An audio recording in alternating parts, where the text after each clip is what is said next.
perhaps the most common is that we will identify a country that has resources our corporations covet, like oil, and then arrange a huge loan to that country from the World Bank or one of its sister organizations. But the money never actually goes to the country. Instead, it goes to our big corporations to build infrastructure projects in that country, power plants, industrial parks, ports, things that benefit a few rich people in that country, in addition to our corporations, but really don't help the majority of the people at all. However, those people, the whole country is left holding a huge debt,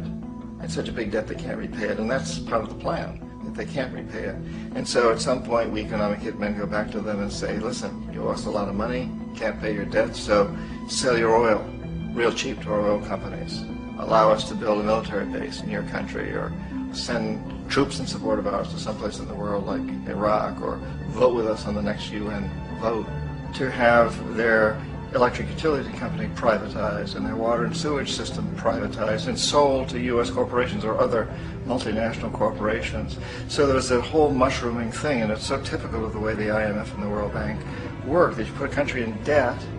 it's such a big debt it can't pay it, and then you offer to refinance that debt and pay even more interest. And you demand this quid pro quo, which you call a conditionality or good governance, which means basically that they've got to sell off their resources,